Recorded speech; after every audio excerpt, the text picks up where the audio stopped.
Hello everyone, welcome back to my channel. दोस्तों, जैसा कि आप सभी को मालूम है कि मिशन प्रेरणा के अंतर्गत हमें 3 मॉड्यूल दिए गए हैं, जो हैं आधारशिला, शिक्षण संग्रह और ध्यानाकर्षण मॉड्यूल। दोस्तों, आधारशिला और शिक्षण संग्रह से संबंधित इस मॉड्यूल के समेकन के लिए, यानी मेरा कहना यह है कि आखिर कभी ये मॉड्यूल खत्म तो होना चाहिए, आपको पूरी तरह से तैयार तो होना चाहिए। पूरे प्रदेश में जितनी भी परीक्षाएं हुई हैं, ऑनलाइन एग्जामिनेशन जो भी हुए हैं, इन मॉड्यूल्स को लेकर के वो उसमें जितने भी प्रश्न पूछे गए हैं, उन सारे प्रश्नों का संग्रह आपको मेरी इस वीडियोस में मिलेंगे। आधारशिला ध्यानाकर्षण मैं आपके सामने प्रेषित कर चुका हूं और ये आखिरी है ध्यानाकर्षण मॉड्यूल। इसके मैं 125 प्रश्नोत्तर आपके सामने लेकर आया हूं और उसको प्रस्तुत करने चल रहा हूं। आप मेरी वीडियोस को देखिए, ध्यान से देखिएगा जो है, और इन प्रश्नों से जो है आप इनको आत्मसात कर लीजिए, क्योंकि जो भी परीक्षाएं होंगी, जो भी सुपरविजन होगा, ऐसे ही प्रश्न आपसे पूछे जाएंगे। अगर आप इन सारे प्रश्नों को पढ़ लेते हैं तो इसका मतलब यह है कि आपने मॉड्यूल का अध्ययन कर लिया। आपको अलग से मॉड्यूल पढ़ने की जरूरत ही नहीं पड़ेगी, क्योंकि इन प्रश्नों में सारी चीजें निहित हैं। ठीक है दोस्तों, तो आइए हम शुरू करते हैं अपना यह वीडियो। हाँ तो दोस्तों, प्रस्तुत है आपके समक्ष ये प्रश्न: कोठारी आयोग कब गठित हुआ था? 1966, 1964, 1968 या 2009? तो इसका राइट आंसर है 1964। भारत के भाग्य का निर्माण हमारी कक्षाओं में होता है, यह कथन किसने कहा था? कोठारी आयोग ने। राष्ट्रीय शिक्षा नीति 1986। तो आप देख पा रहे हैं, तो हम सिर्फ आपको आंसर बताते चलते हैं। तो यह कथन है कोठारी आयोग का। गुणवत्तापूर्ण शिक्षा का लक्षित समूह वर्ष के बच्चे हैं, 6 से 14 वर्ष के बच्चे हैं। बेसिक शिक्षा में शैक्षिक व्यवस्था को सुदृढ़ करने के लिए कौन सी हस्त पुस्तिकाएं विकसित की गई हैं? आधारशिला, ध्यानाकर्षण, शिक्षण संग्रह, यानी उपरोक्त सभी यहां पर सही है। ध्यानाकर्षण मॉड्यूल में चर्चा है किसका? शिक्षण कहानियों का, शिक्षण तकनीकी की, शिक्षण योजनाओं की, शिक्षण बाधाओं की। तो यहां पर है शिक्षण तकनीकी, जो कि 18 है, आपको पता है। ध्यानाकर्षण मॉड्यूल का संबंध है किससे? उपचारात्मक शिक्षण से। ध्यानाकर्षण मॉड्यूल निम्न में से मुख्यतः किससे संबंधित है? कक्षानुरूप संप्राप्ति न प्राप्त करने वाले छात्रों के लिए। किस मॉड्यूल का उद्देश्य है कि शिक्षक उन बच्चों के सीखने में विशेष मदद करें जिन्हें शिक्षकों की सहायता की अत्यंत आवश्यकता है? तो इसका आंसर होगा ध्यानाकर्षण। ध्यानाकर्षण मॉड्यूल उपयोगी है किस लिए? रेमेडियल टीचिंग के लिए। ध्यानाकर्षण शिक्षण का प्रमुख उद्देश्य क्या है?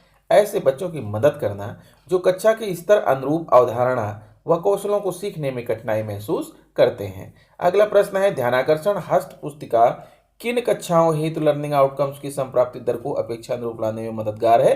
तो इसका राइट आंसर है कक्षा 3 से लेकर कक्षा 8 तक। ध्यानाकर्षण मॉड्यूल में कितने भाग हैं? दोस्तों, इसमें 4 भाग हैं, क्योंकि सबसे छोटा मॉड्यूल यही है। इनमें से क्या ध्यानाकर्षण मॉड्यूल के भाग 4 में वर्णित है? भाग 4 में क्या वर्णित है? यानी भाग 4 में है आरंभिक आकलन परीक्षण पत्र के नमूने। ध्यानाकर्षण उपचारात्मक शिक्षण क्यों जरूरी है? यह जरूरी है अपेक्षाकृत कम संप्राप्ति वाले बच्चों को कक्षानुरूप बनाने के लिए। शैक्षिक रूप से पिछड़ रहे बच्चे हमारे विद्यालय से निराश ना हो, इसके लिए उचित तरीके हैं। क्या तरीके हैं? शिक्षकों द्वारा कुछ खास तकनीकों का प्रयोग कर ध्यान आकर्षण करने से यह संभव है। शिक्षकों व अभिभावकों द्वारा ऐसे बच्चों का सामान्य बच्चों की अपेक्षा अधिक सहयोग करके यह संभव है। ये दोनों ही राइट आंसर यहाँ पर आपको मिल रहे हैं। आगे बढ़ते हैं। ध्यानाकर्षण शिविर में समुदाय का सहयोग लेना चाहिए? नहीं, अनेक समस्याएं खड़ी होंगी। हाँ, उनके अनुभव का लाभ बच्चों को मिलेगा। हाँ, इससे विद्यालय में समुदाय की सहभागिता बढ़ेगी। तो इसका मतलब यह है कि आपका ऑप्शन बी और सी दोनों ही सही हैं। हमारे यहाँ कमजोर बच्चे आते हैं का मतलब है यह एक भ्रांति है। हर बच्चे में कोई ना कोई गुण अवश्य होता है। हमारा नजरिया किसी को कमजोर बनाता है, ये सभी। तो दोस्तों देखिए, यह एक भ्रांति है। हमारे यहाँ कमजोर बच्चे आते हैं, यह एक भ्रांति है। बच्चों में अपेक्षित संप्राप्ति न होने का प्रमुख कारण क्या है? माता पिता के शैक्षिक स्थिति, ज्ञानेंद्रियों के आंशिक विकार, कलापूर्ण पारिवारिक वातावरण, ये सभी। तो यहाँ पर ये राइट आंसर है आपका। शिक्षकों के कठोर व्यवहार का कक्षा में क्या प्रभाव पड़ता है? बच्चे पठन पाठन में रुचि नहीं लेते, बच्चे अपनी समस्याएं व जिज्ञासा नहीं व्यक्त कर पाते, बच्चे पाठ समझ न आने पर भी समझ लेने की बात करते हैं। तो यानी कि ये तीनों ही चीजें यहाँ पर सही हैं, यानी उपरोक्त सही का आंसर आप लगाएंगे। फिर आगे बढ़ते हैं। एक अच्छे अध्यापक की शिक्षण प्रक्रिया में शामिल होता है, क्या शामिल होता है? सतत आकलन, समस्या पर चिंतन, समय रहते समस्या का निस्तारण। तो यहाँ पर राइट आंसर होगा उपरोक्त सभी। शैक्षिक संप्राप्ति में सुधार हेतु आवश्यक नहीं है क्या? छात्रों का नियमित आकलन, शिक्षण योजना का निर्माण, शिक्षक एवं छात्रों की क्रियाशीलता, कठोर अनुशासन।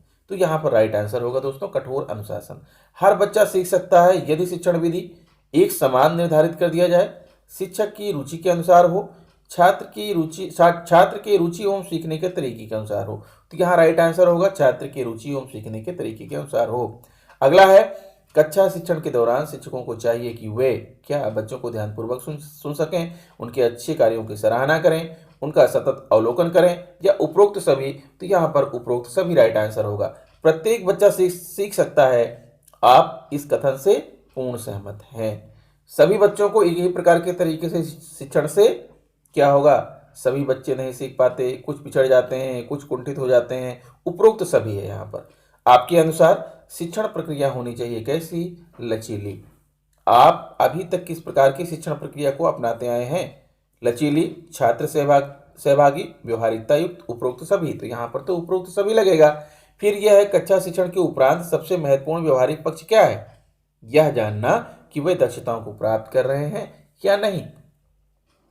लर्निंग आउटकम से संबंधित मॉड्यूल कौन सा है? ध्यानाकर्षण। लर्निंग आउटकम क्या है? अधिगम संबंधित परिणाम जो कि लक्ष्य आधारित है। लर्निंग आउटकम को क्या क्या नाम दिए जा सकते हैं? अधिगम परिणाम, सीखने के प्रतिफल, अपेक्षित दक्षताएं, उपर्युक्त सभी। तो यहाँ पर राइट आंसर है उपर्युक्त सभी। लर्निंग आउटकम आधारित लक्ष्य है परिणाम। लर्निंग आउटकम परिणाम आधारित लक्ष्य है। वह दक्षताएं जो किसी कक्षा में अध्ययनरत विद्यार्थियों को उनके निर्धारित पाठ्यक्रम के अनुरूप अपेक्षित दक्षताओं को प्राप्त होने पर परिलक्षित होते हैं कहलाती हैं, क्या कहलाती हैं? Learning outcome. लर्निंग आउटकम से आशय उन परिणामों से है जिनमें बच्चे विषयगत दक्षताओं की संप्राप्ति कर लेते हैं। फिर है अधिगम स्तर में अंतर या लर्निंग गैप्स की चर्चा निम्न में से किस मॉड्यूल में है? उत्तर होगा ध्यानाकर्षण मॉड्यूल। लर्निंग आउटकम से आशय उन परिणामों से है जो किसी कक्षा में अध्यापन कर रहे हैं, अध्यापकों को उनकी निर्धारित पाठ्यक्रम के अनुरूप अपेक्षित दक्षताओं के प्राप्त होने पर परिलक्षित होते हैं। क्या यह कथन सत्य है? जी हाँ, बिल्कुल ही कथन सत्य है आपका। 5 लर्निंग गैप पता लगाने का सही समय क्या होगा? सत्र का प्रारंभ। लर्निंग गैप का आशय है अपेक्षित अधिगम स्तर एवं वास्तविक अधिगम स्तर में अंतर। सीखने के स्तर का आकलन जरूरी है, क्यों? अधिगम स्तर में अंतर यानी लर्निंग गैप जानने हेतु। आकलन प्रपत्र बनाना आवश्यक है, किस लिए? आरंभिक परीक्षण हेतु। आरंभिक परीक्षण हेतु प्रथम कार्य क्या होगा? आकलन प्रपत्र निर्माण।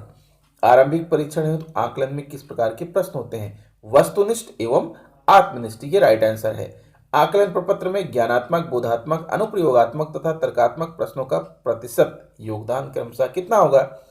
20%, 50%, 20%, 10% क्रमशः ये सही है। कक्षा 3 के आकलन प्रपत्र में कुल कितने वस्तुनिष्ठ और आत्मनिष्ठ प्रश्न होंगे? तो वस्तुनिष्ठ होंगे 10, आत्मनिष्ठ होंगे 5, यानी ऑप्शन आपका बी राइट है। आरंभिक परीक्षण के पूर्व में विषयवार परीक्षण प्रपत्र में कक्षा 6 से 8 के बच्चों के आकलन के लिए कुल कितने वस्तुनिष्ठ और आत्मनिष्ठ होंगे? आपको मालूम है कि कक्षा 6 से 8 तक 25 प्रश्न होंगे, जिसमें से 20 प्रश्न जो है वो आपके वस्तुनिष्ठ होंगे और 5 प्रश्न होंगे आत्मनिष्ठ होंगे, यानी इस हिसाब से आपका आंसर यहाँ पर सी सही है। आकलन प्रपत्र में एक प्रश्न कितने अंक का निर्धारित किया गया है? तो दोस्तों 3 अंक का निर्धारित किया गया है। आकलन के पश्चात कुल कितने समूहों का निर्माण होगा? 3 समूहों का, ABC 3 समूहों का निर्माण होगा। एक शिक्षक के रूप में आप बच्चे की शैक्षिक प्रगति का मूल्यांकन शिक्षण के दौरान सतत रूप से कैसे करते हैं? प्रतिदिन करते हैं। आधारभूत आकलन के पश्चात एक शिक्षक को छात्रों के साथ कार्य करने के पूर्व क्या जानना तथा करना अत्यंत आवश्यक है? यानी अधिगम स्तर की सूची, समूह निर्धारण, समय सारणी, उपरोक्त सभी आवश्यक है।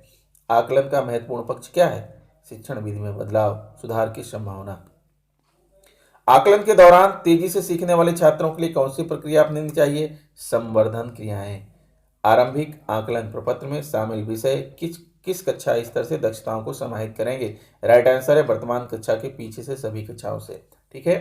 फिर है यदि आरंभिक परीक्षण प्रपत्र में कक्षा 5 के बच्चे कक्षा 1 व 2 के स्तर का ज्ञान रखते हैं तो उन्हें क्या करना है? कक्षा 5 में ही रखेंगे, लेकिन उनके लिए रेमेडियल क्लास चलाएंगे। आकलन के पश्चात बच्चों का समूह कैसे बनाते हैं? प्राथमिक एवं उच्च प्राथमिक 3 समूह ए, बी एवं सी बनाते हैं। आरंभिक परीक्षण प्रपत्र में कक्षा 6 से 8 में समूह बी के प्राप्तांकों का समूह निम्न में से कौन सा है? तो इस प्रश्न का जो है आरंभिक परीक्षण प्रपत्र में कक्षा 6 से 8 में समूह बी के प्राप्तांकों का समूह कौन सा है? तो समूह बी के लोगों को कितना नंबर मिलना चाहिए? तो कक्षा 6 से 8 आपको मालूम है कि 25 या 75 नंबर है, तो 35 से 75, 26 से 50 से 60, 25 से कम। तो यहाँ पर राइट आंसर होगा 35 से 75। ये आपका जो 35 से 75 और 26 से 34 ये आपका राइट आंसर है। ऑप्शन यहाँ पर बी सही है। किस प्रकार के समूह का निर्माण उचित समूह निर्माण होगा? प्रत्येक समूह में सभी स्तर के छात्र हों।